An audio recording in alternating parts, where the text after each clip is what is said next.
K ലോഹിദാസിന്റെ തിരക്കഥയിൽ സിബി മലയിൽ സംവിധാനം ചെയ്ത ചിത്രമാണ് തനിയാവർത്തനം. 1987 ഇറങ്ങിയ സിനിമയിൽ സ്കൂൾ അധ്യാപകനായ ബാലഗോപാലനായിട്ടാണ് മമ്മൂട്ടി എത്തിയത്. ഒരു തരത്തിൽ മമ്മൂട്ടിയുടെ കരിയറിലെ മികച്ച സിനിമയിൽ ഒന്നായിട്ടാണ് ഈ സിനിമയെ കണക്കാക്കപ്പെടുന്നത്. ഭ്രാന്തുള്ള ഒരു നായകന്റെ കഥയെക്കുറിച്ച് ആദ്യം പറയുന്നത് മമ്മൂട്ടിയാണെന്ന് പറയുകയാണ് സിബി മലയിൽ. എന്നാൽ ആ കഥയിൽ താൻ കൺവിൻസ് ആയില്ലായിരുന്നുവെന്നും അങ്ങനൊരു കഥാപാത്രം ചെയ്യാൻ അതിയായ ആഗ്രഹമുണ്ടായിരുന്നുവെന്നും സിബി മലയിൽ പറഞ്ഞു. അമൃത ടിവിയോട് സംസാരിക്കുകയായിരുന്നു അദ്ദേഹം. മമ്മൂട്ടി അന്ന് 2 എഴുത്തുകാരെ എൻ്റെ അടുത്തേക്ക് പറഞ്ഞു വിട്ടിരുന്നു. അവർ പറഞ്ഞ കഥയിലെ ഒരു കഥാപാത്രം മമ്മൂട്ടിക്ക് താല്പര്യമുണ്ടെന്ന് പറഞ്ഞു.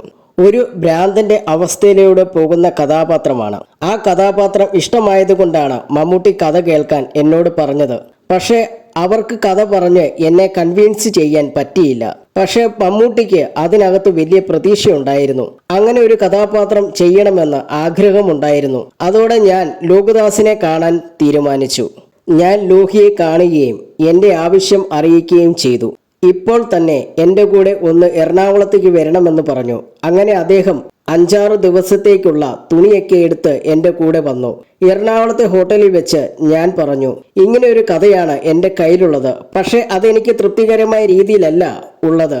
അതൊന്ന് മാറ്റി ശരിയാക്കി തരാൻ പറ്റുമോ എന്ന് ചോദിച്ചു.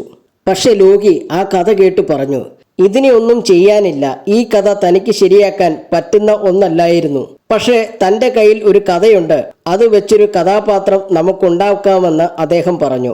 അങ്ങനെ ഒരു പകലും രാത്രിയും കൊണ്ട് അദ്ദേഹം എൻ്റെ അടുത്ത് ആലോചിച്ചു പറഞ്ഞ കഥയാണ് തനിയാവർത്തനമായി മാറിയതെന്ന് സിബി മലയിൽ പറയുന്നു.